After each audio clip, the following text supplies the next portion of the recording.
Steve, whenever you're ready, take us away.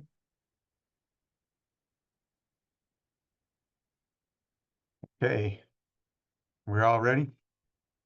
Welcome everyone to session 12.2, Migrants Getting Integrating or Not.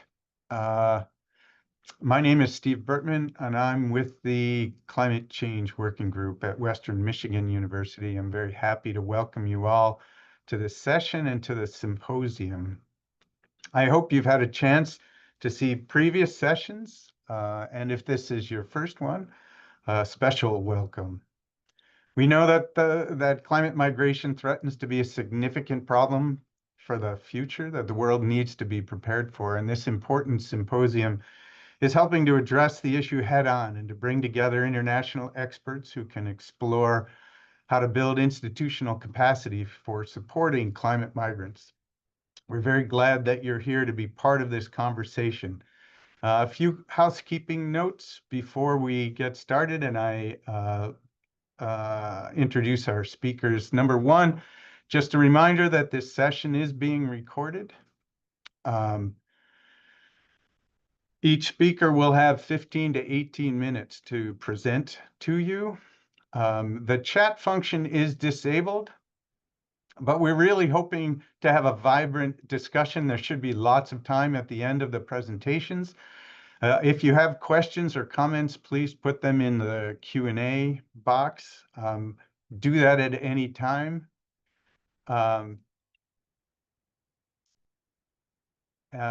So that you don't forget your questions. This session, I think the unifying theme of this session is that it will address questions of policies and strategies of local and international countries or localities or cities to discuss, are migrants being considered when policies regarding climate change adaptation are being discussed. We have some exciting presenters with you for you today. We're having some technical difficulties with one of them, so I am going to introduce our first speaker, Dr. Bayez Ahmed, who is Associate Professor in the Department of Risk and Disaster Reduction at University College London in the UK. His attention centers around water disasters, and he tries to use quantitative methods to help address the need to consider internal migration in adaptation policies and approaches. And Bayez, if you are ready to go, I will pass the baton to you. Okay, thank you.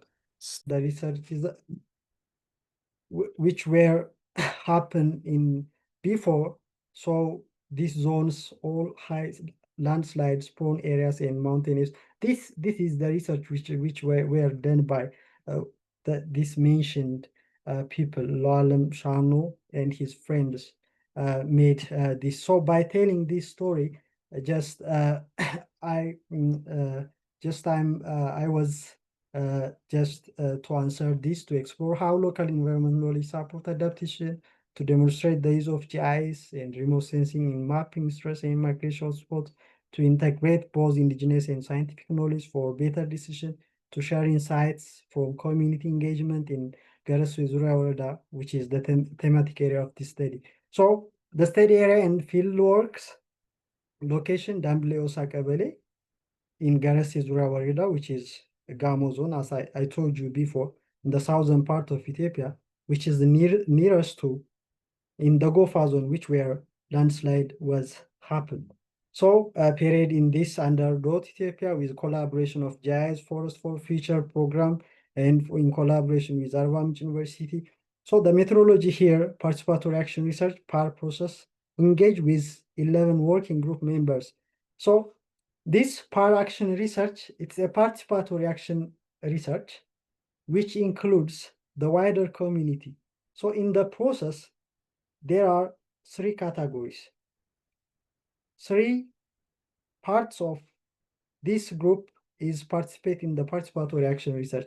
The first one is climate champion data. As I was told you before, 24 climate champions in Ethiopia. So me as one of climate champion, and I'm the part of this research. The second one, working group. 7-2-1-1 working group is is eligible for this participatory action research. So by chance, in the Dambele Osak Avele, which is found in the Garesizura Woreda, so they do have 1-1 working group, which means 11 working group, developmental group, the so-called in Amharic, Limat Buddin. Therefore, activities include trust building, problem identification, planning, implementation of local climate action is the main aim of PAR or participatory action research. So from the map, I don't know if it's visible. So here is the second frame shows the map of Ethiopia, and the second one is the map of Gamo zone, Gamo Gofa zone. And from Gamo Gofa zone, we can found this rural and urban cabeces. So if you see in the last frame, which is the yellow one, so Dambili Osa, this is the place where participatory action research was implemented. So the aim of this study is just by considering or by taking as a sample of this Dambili Osaka Valley, we can scale up to in the whole parts of Ethiopia, yes? Because climate change nowadays is the big issue in Ethiopia. That's why the government also is the part of the action. So here, methods and tools, participatory action research with inclusive community engagement, GIS and remote sensing for mapping, climate engine and satellite imagery for monitoring drought and vegetation change, qualitative interviews and field observation in order to identify this indigenous practice documentation, yes? So this is the part process that I was implemented in the study. Look, here is the stage of part process. First, the recruit, or we were just going to select the area or the community who are suffer because of climate change. And the next one, after engage, there is decide. So here we climate champions are we let them to decide how they understand the climate change, how to make adaptation or coping strategy. So we let them to plan and we let them to act, and finally we can assess. So this is the process that we follow. So because of the time, so community engagement, recruit and select, as I told you before, 1-1. Problem identification, I was used event bubbles, impact grid, and also fishbone. So this is the way that the PAR process is suggest to use in order to identify the climate change or the climate event.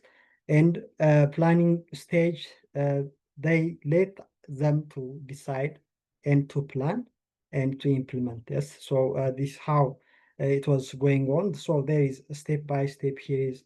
So here is from the starting point of the PAR process being select, engage. So in engage, we need to catch the interest of the people. So by storytelling or whatever what we can use. So we need to just catch their interest, or we need to catch what PAR process is.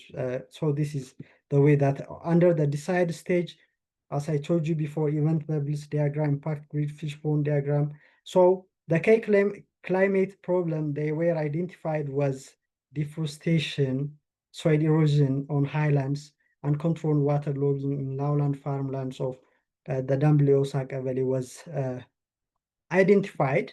So this is the way that how event bubbles and impact grid was implemented in the wider communities. Also, this is the fishbone. So I think it's in Amharic because for the sake of better communication between for a researcher or climate champion and the local people. We need to use their language, so or Amharic. So look, they select an event, the climate event, and this fishbone, they so this is the diagram which was drawn by myself, but the idea, almost the whole part of the content was derived from the local people. So plan stage, as I told you before, we let them to plan how to cope up with the climate change. Either it's deforestation, soil erosion, or waterlogging. So if that is the problem, so we let them to plan how to cope up with, because we believe that indigenous, they do have significant indigenous knowledge in order to cope up with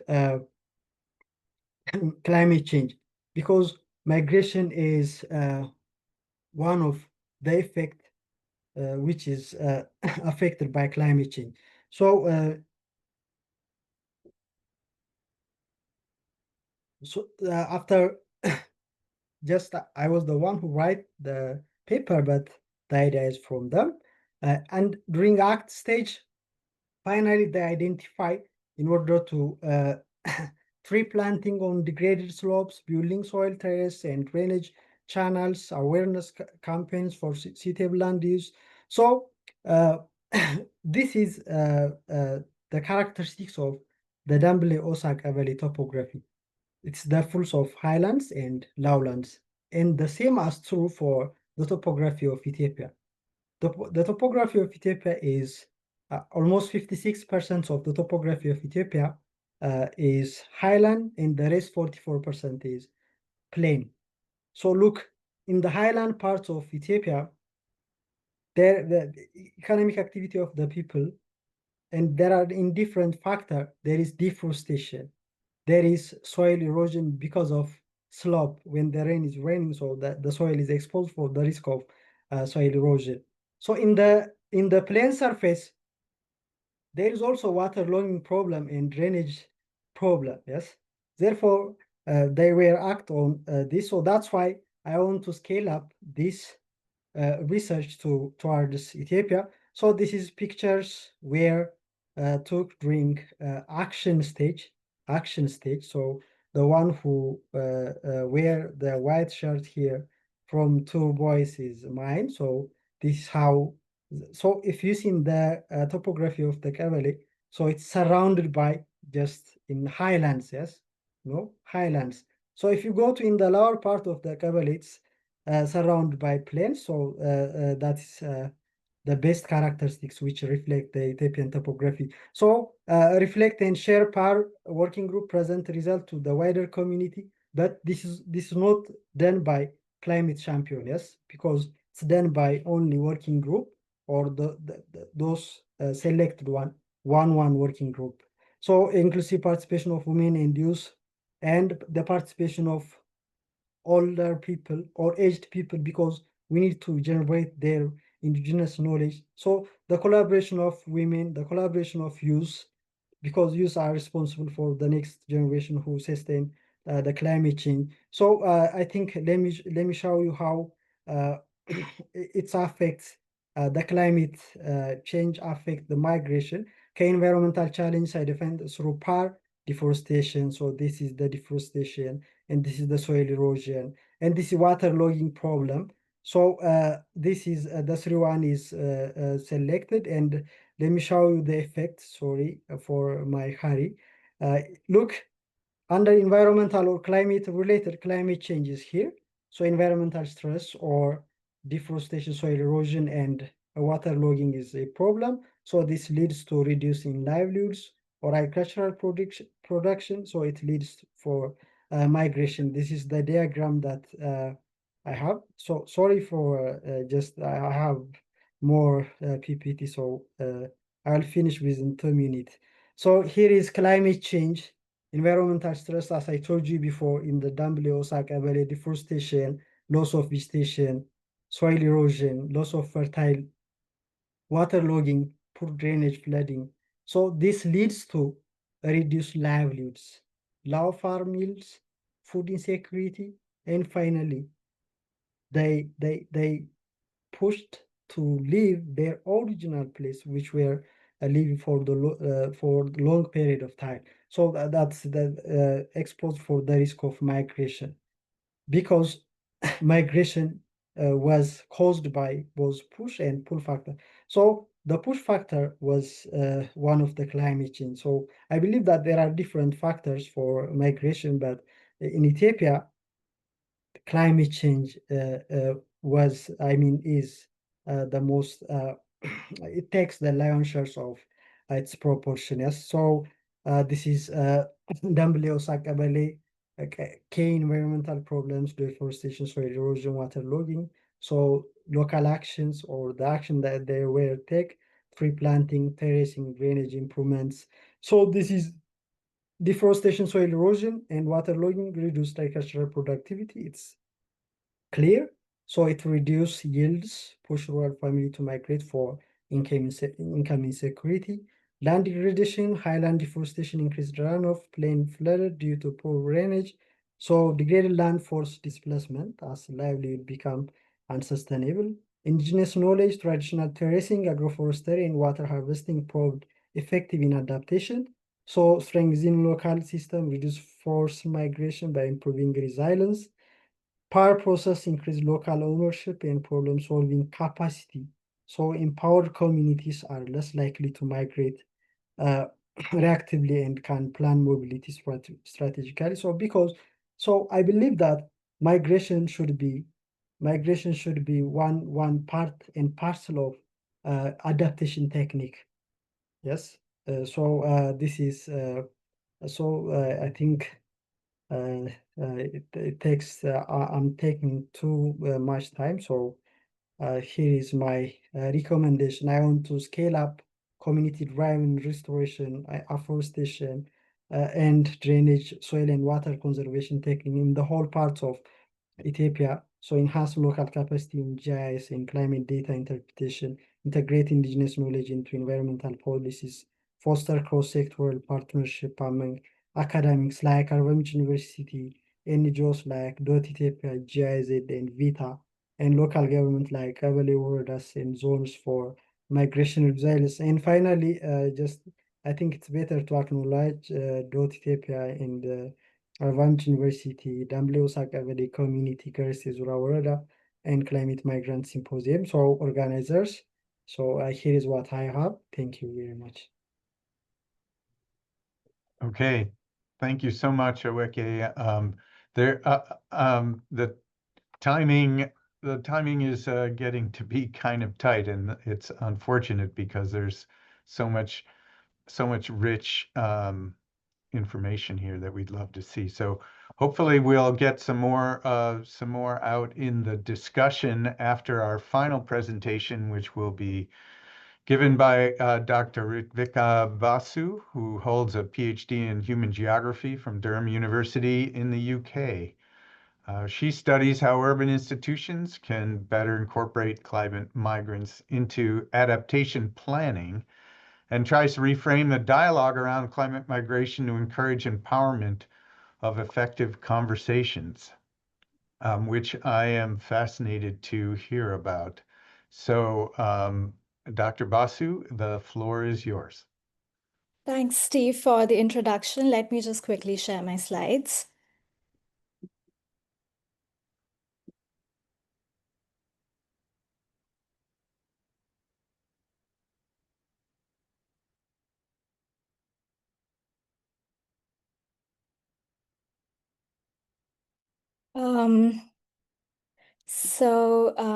Before I begin, I just want to confirm if people can hear me okay and if my slides are visible. We can hear you okay, Rituka, but you may have All to right, stop and reshare your slides. It just as, yeah, there we go. Now we can see them. Thanks. All right, great. So good afternoon, everyone, and thanks for being here, and a special thanks to people joining us from different time zones. So my talk today explores, like the title suggests, how we might reframe climate migration, not just as a symptom of climate exacerbated crises, but as a potential site of adaptation Hi, agency. Ritika. Sorry to stop you. We can see your notes on your slideshow. So might you stop screen sharing and share again, perhaps? Sure, yeah. Thank you.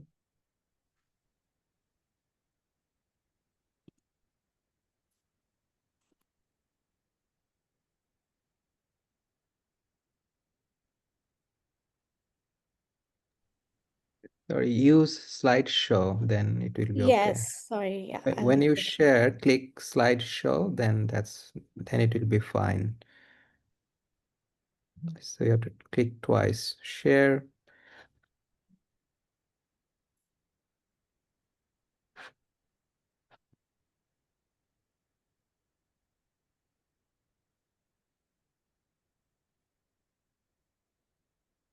Great. Thank you. That works perfect. Thanks. And then you can unmute. Thank you.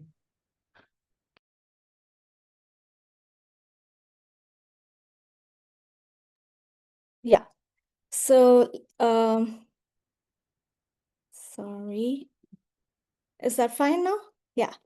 So like I was saying, now I can't move back. Okay. So yeah, the main provocation for this research is really to see how we can sort of make use of labor policies and labor governance to sort of facilitate adaptation of climate migrants, internal migrants coming from different states in India, and how cities can become sort of these sites of, labor agency and adaptive governance. So conceptually, I sort of draw on geographic and relational theories of labor, mobility, and space. And I analytically situate this work within sort of the broader domain of critical political economy. And I'll get to that in a bit. Migration, of course, is not really new to this region. It has long been integral to development and urbanization in South Asia. Cities like Surat, which is my case study, and others across the global South are urbanizing faster than ever right now. So Surat is right now the 8th largest city, and it has a population of almost 57% of its workforce is migrants. And this kind of makes migrant integration in urban climate discourse and governance really an urgent need uh, of the time right now. On the other hand, it is also worth appreciating that many of these cities are amidst major climate-induced flux. So there is a crisis of housing. There's also like contested land use challenges. There's also like challenge around managing risk while incorporating migrants and other kinds of low-income groups living in our cities. So there are a complex array of evolving climate risks, development needs, and adaptive responses that city governments are basically struggling to incorporate in their spatial planning instruments and devices. So it is precisely at this intersection of climate stress, sort of deep-seated urban inequality and governance that I situate some of these provocations on how climate migrants can be framed as agents of adaptation, because a lot of them are already involved in incremental adaptive processes, which formal planning sometimes does not recognize. So like I said, the case study I'll use to sort of unpack these questions is the city of Surat, which was also my sort of site for doctoral research.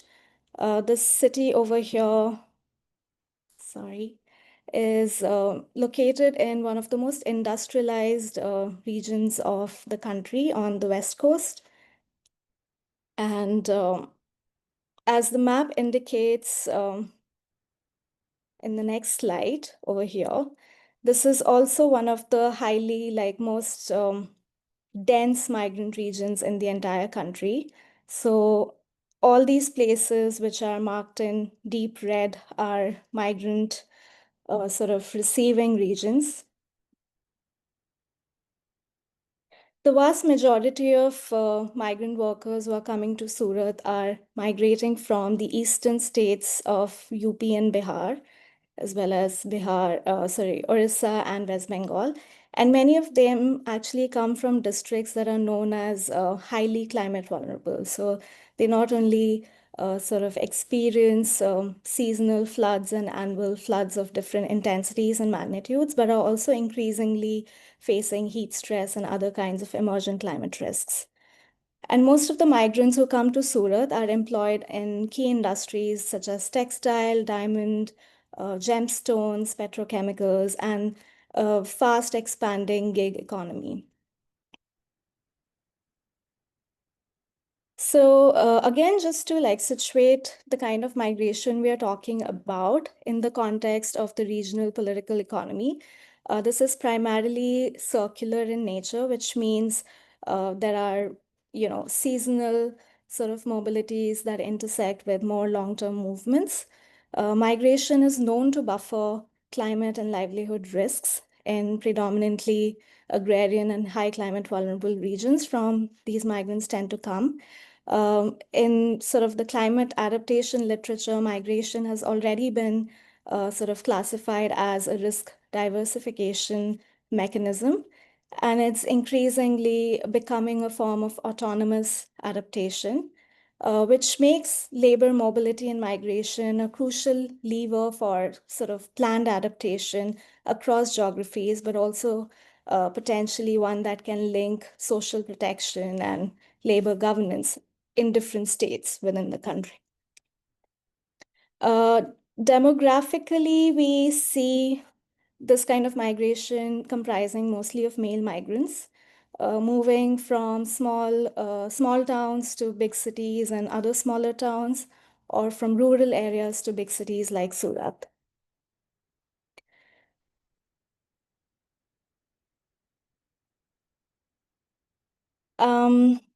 So now that, the type of migration has been kind of contextualized, we move to what kind of climate risks and vulnerability these migrant groups face when they sort of move into cities. This again, from my research, I've realized that talking about sort of climate risks and vulnerabilities in cities is kind of incomplete if we don't sort of situate it within the history of urban policies and history of sort of development in that context. I'm sorry, but there's some tech disruption. My screen is moving a lot. Yeah, no problem. Do you mind stopping screen share and starting again? Yeah, the screen has frozen. I'm not able to. There's some disruption from the back end, it seems. Okay, let me try again.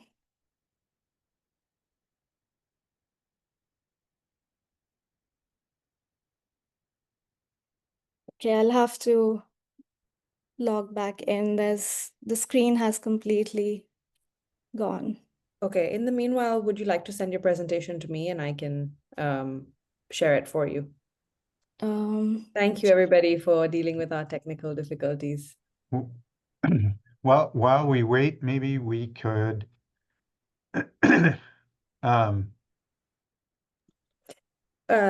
Ritvika, do you mind moving to the backstage with me? And we can work through this. Steve, I'll let you moderate our session here. Sure. Is it back now? Oh, it's back. It's back. All right. Okay. Okay. All right. Thanks. Great. Yeah, sorry about that. No idea why this is happening. So, like I said, that, just give me a moment. I need to collect my thoughts. So basically, like the context of migration is something that connects different risk geographies and different kinds of vulnerabilities that migrants are navigating both in home regions as well as in cities once they migrate into that.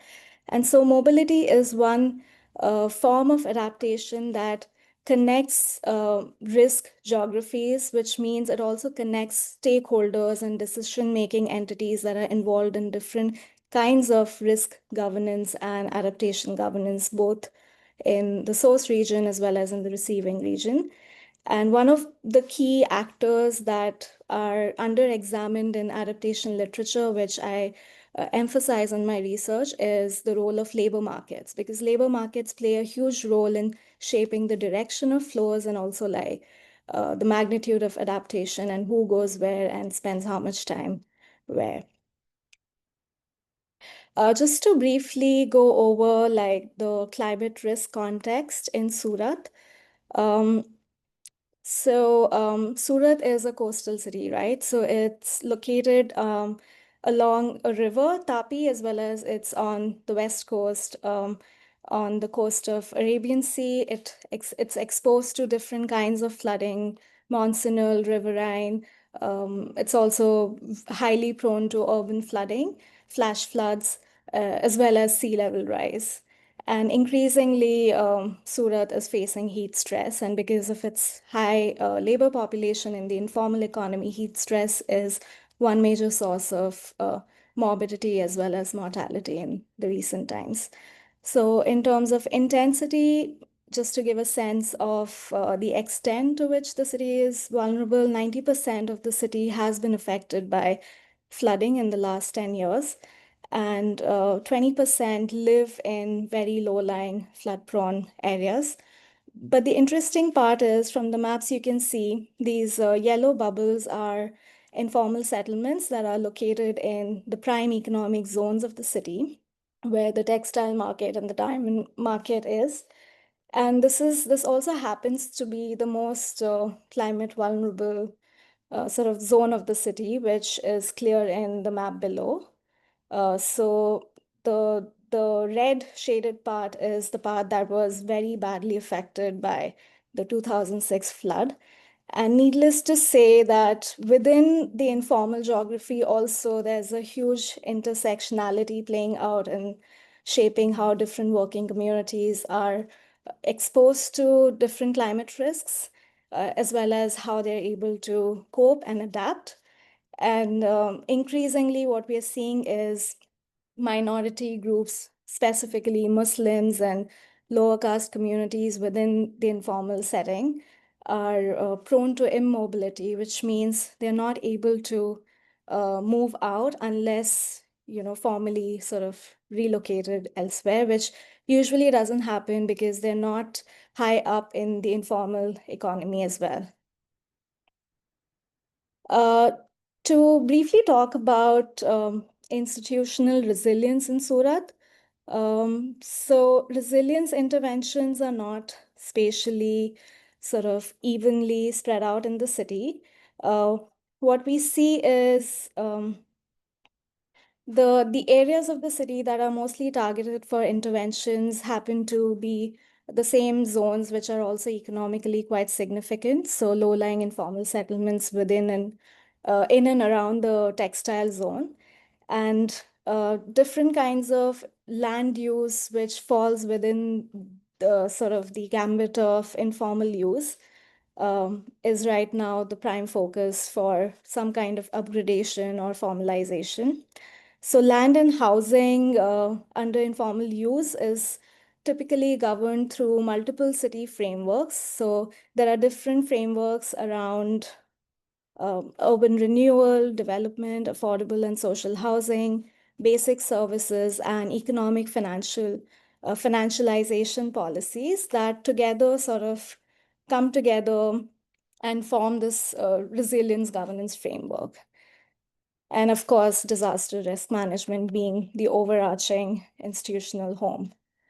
These overlapping systems of governance influence how adaptation transforms the urban landscape and how different migrant groups are sort of selectively governed and the kind of conditions that are put forward for their inclusion. So we need to understand that many of these working groups are sort of spatially tied to specific parts of the city because that's where they're employed. So unless the employers and the industries that are associated are not pulled into adaptation planning, it's unlikely that any of these interventions are going to yield sort of sustained adaptive benefits.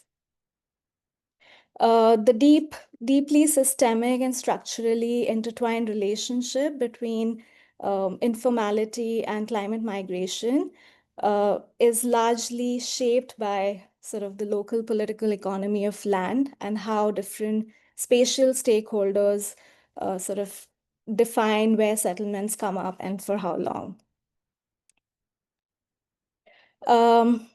Then moving on to sort of the discursive framing of urban resilience and why we sort of, many of, adaptation researchers and political ecologists are saying that it's essentially a mobility blind spatial framing. Most climate adaptation investments in Surat and also other Indian cities across finance, policy, research, they tend to sort of gloss over, local land politics, but are actually in practice revolving around land use. In Surat, this partly stems from the city's early engagement with Rockefeller Foundation's sort of 100 resilient cities equivalent in Asia, which is called the ACCRN. And the entire initiative was built on this concept of resilience dividend, which was pioneered by Judith Rodin, which basically equates city competitiveness to the success of urban resilience. So over time, what has happened is over the last 15 years, since Rockefeller started its multi-phase resilience project in Surat, resilience has become the strategic tool for unlocking land, labor, and infrastructure potential. So what happens is often in doing that, sort of the everyday concerns around equity, inclusion, or even livability for its citizens has been sidelined. Informal labor and migrants that sustain Surat's vital economies, however, complicate the process of just sort of completely removing informality because it's so deeply tied to economic benefits that emerge from those spaces. So even though migrants underpin much of the city's growth, they tend to be framed in the language of risk rather than sort of spatial agents who are embedded in that process. And in doing so, resilience has been found to sort of undo its own agenda. And there is this strange paradox that seems to emerge where resilience is targeting its own foundation and sort of slowly eating into the resilience of its most important component, which is labor. So right now what's happening is a lot of informality is superficially treated through evictions and relocations of informal migrant populations. And when we use a mobilities lens, it's only then we understand how some of these spatial planning tools are not always mobility or migrant responsive, but are treating very superficial, making very superficial physical changes and manipulating space, but not really like tackling informality, which is the root cause of risk. To again sort of build on the same and talk a bit about the nature of spatial reconfigurations we see when resilience infrastructure or adaptation measures are rolled out. So most of these adaptation and resilience policies in Surat and other cities, they tend to follow this global standardized matrix-based frameworks popularized by Rockefeller, World Bank, ADB, and the like. These tend to prioritize climate securitization of urban assets, which means like protecting infrastructure, key economies, and material flows from climate threats. However, in practice, this securitization comes at the cost of people's right to live in the city and sort of rights to tenure and ownership. And it leads to different kinds of eviction and displacement within the city. But in terms of risk mitigation, we see a lot of flood control work, disaster preparedness, housing and relocation projects, and speculative redevelopment of reclaimed land from informal uses. On the other hand, migrant communities who have sort of been entangled with this whole resilience planning process and securitization, they have felt over the years this has left them even more precarious.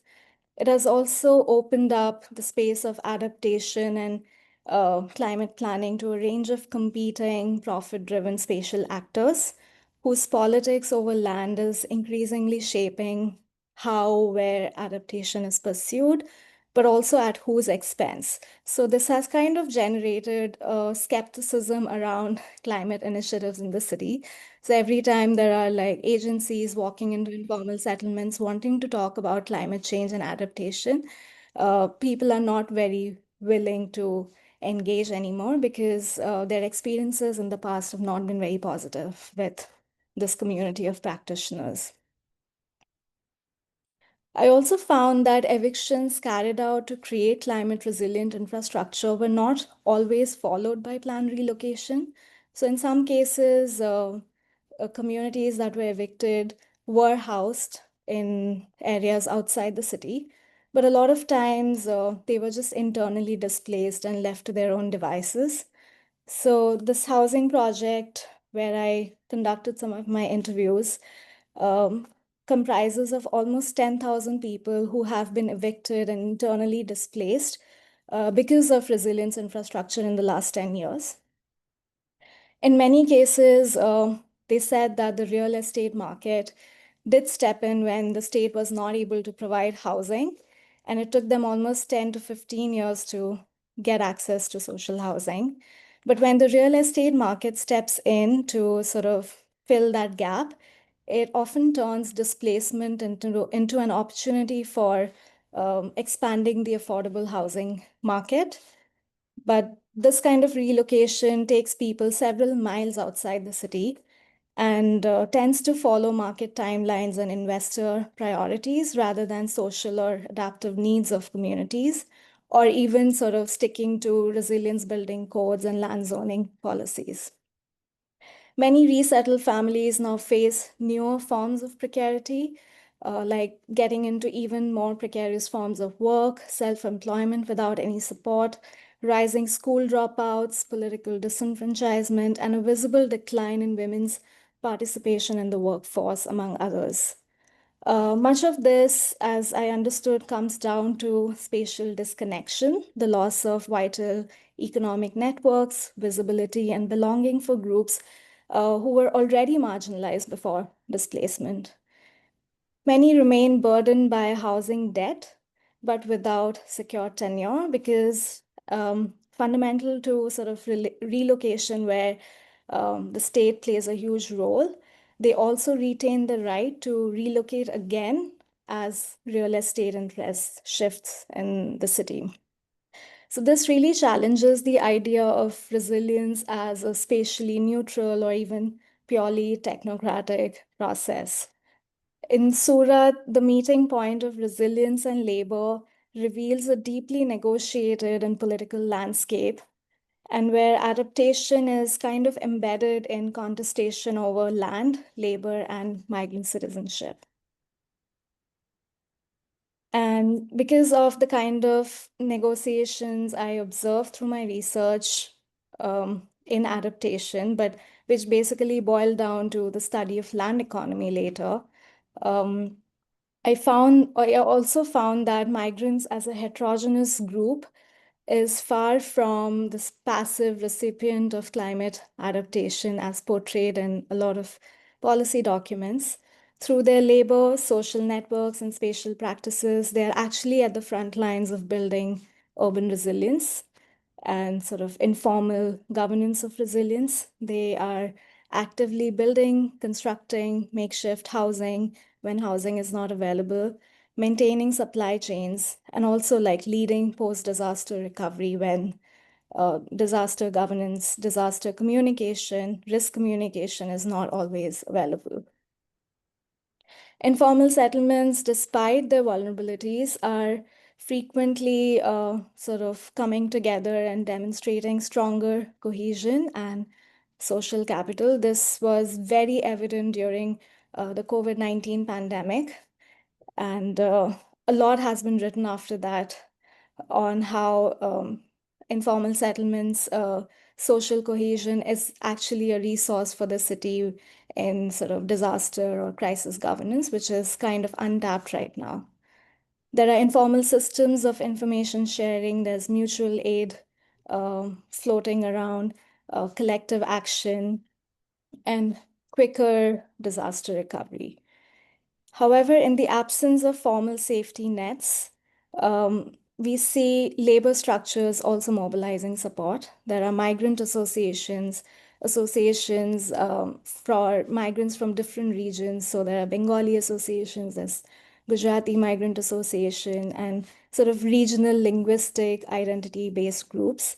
There are also hybrid intermediaries like women's self-help groups, microfinance institutions, that have repeatedly stepped in to mobilize resources and provide temporary infrastructures of support, such as in the case of COVID-19 pandemic, the self-help groups really sort of scaled up support.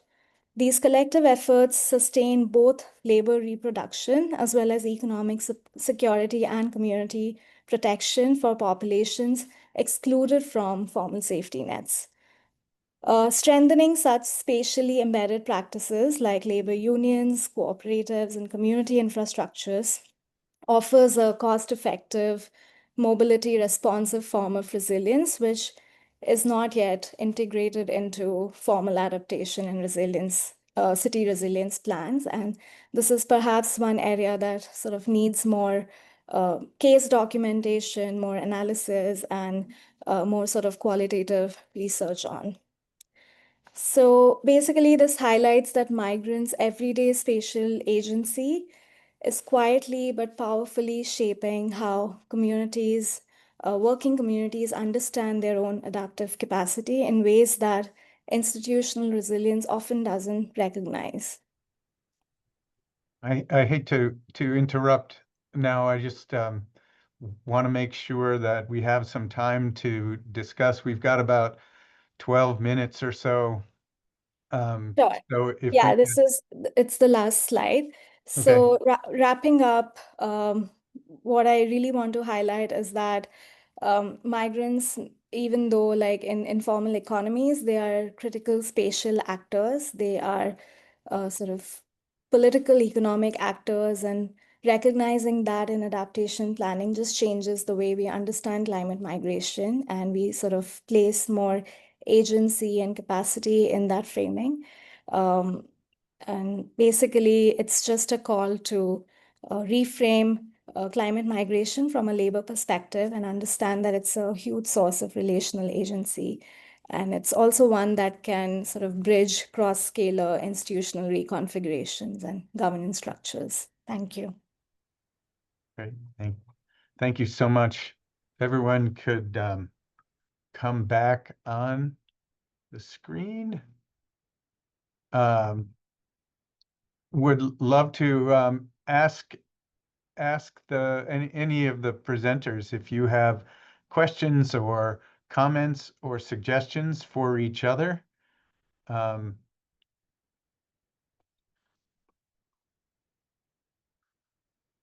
If not, I have some. I guess I'll ask in sort of going back to the title of this session, whether migrants are and climate migration is being integrated into local policies. You all described various techniques of, I guess, identifying and categorizing migrants. Are they, in your opinion, are they being incorporated enough into the plans? And do you think that there are best practices that you would that you see as useful?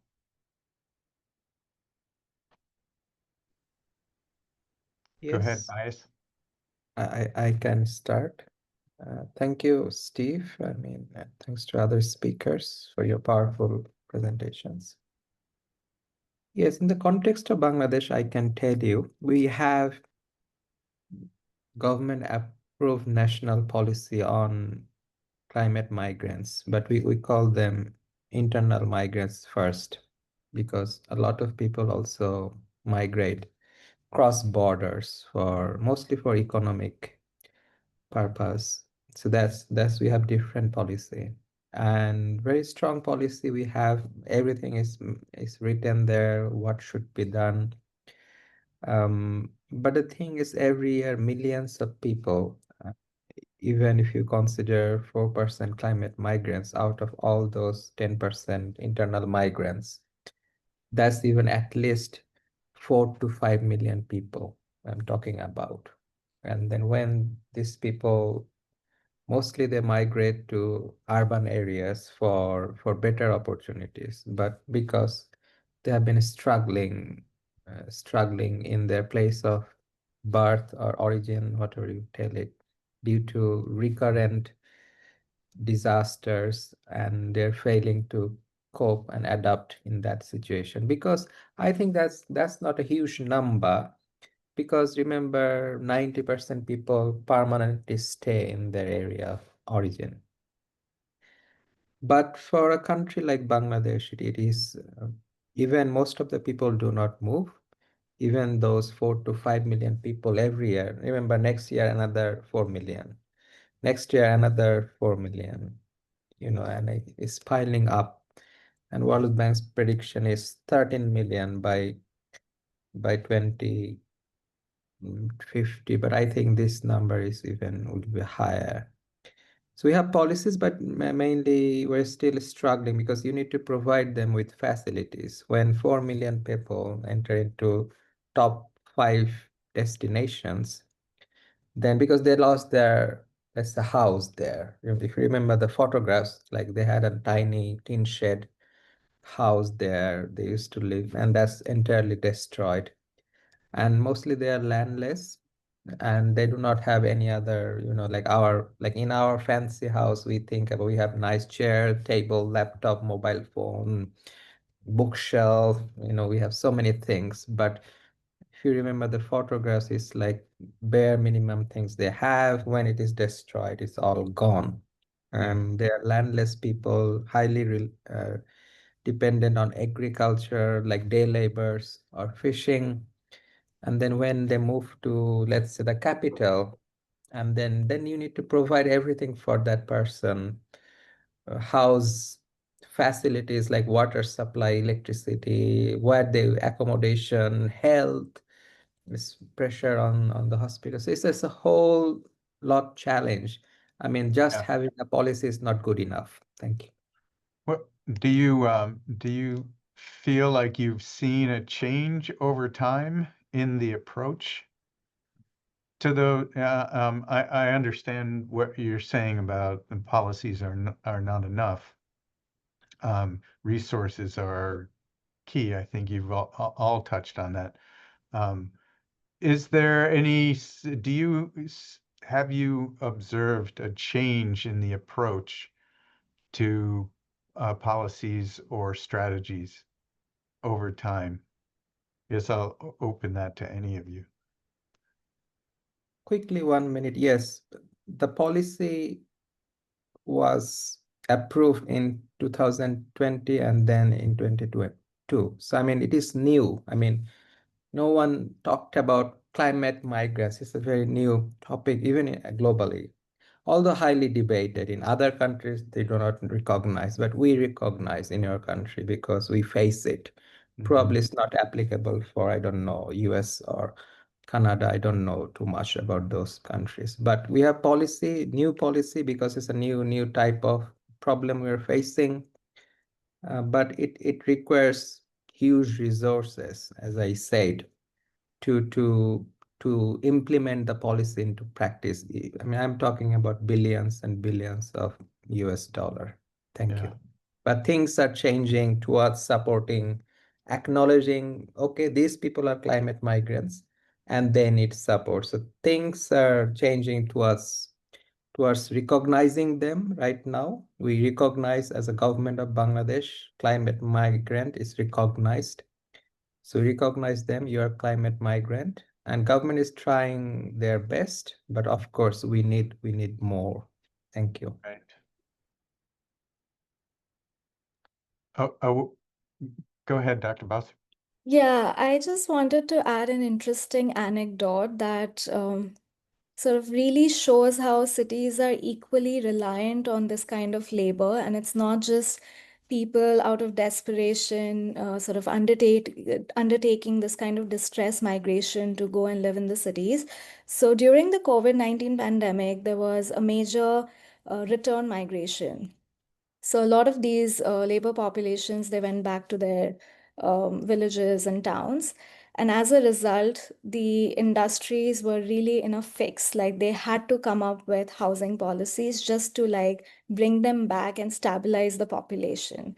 So the discourse right now is moving in that direction. How can we use climate policies and instruments to stabilize this kind of population within the city? So it's not so much about why are people migrating into our cities, but also like how can we manage it better so that our cities can actually benefit from their labor. But in the process, we see that there is equity concern. There's also ethno-nationalistic politics, which means certain groups are favored over others. So all kinds of new politics arising in that space. Right. Yeah, it's a pretty complicated thing, isn't it? I wonder if you can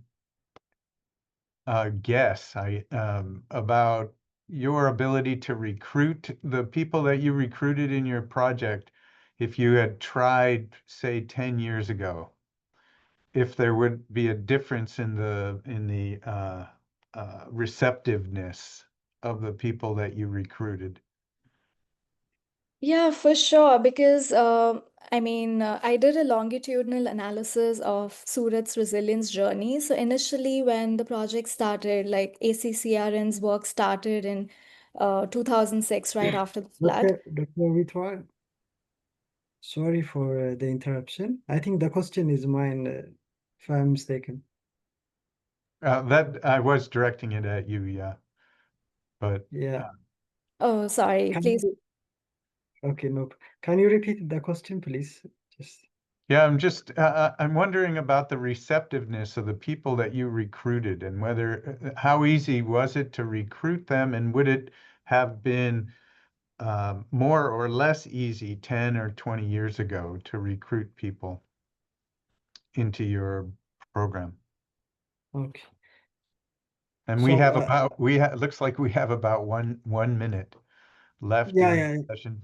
yeah. I think it's a gap only information. So just the way that we recruit was now just we try to assess the climate events or the climate change, which nowadays a major problem. Just we were just collaborate with projects. So there are different projects for work on climate resilience, like GIZ and Dot Ethiopia, and that they gave us just an information where which area needs treatment or which area needs action. So that's the way that we use. Okay.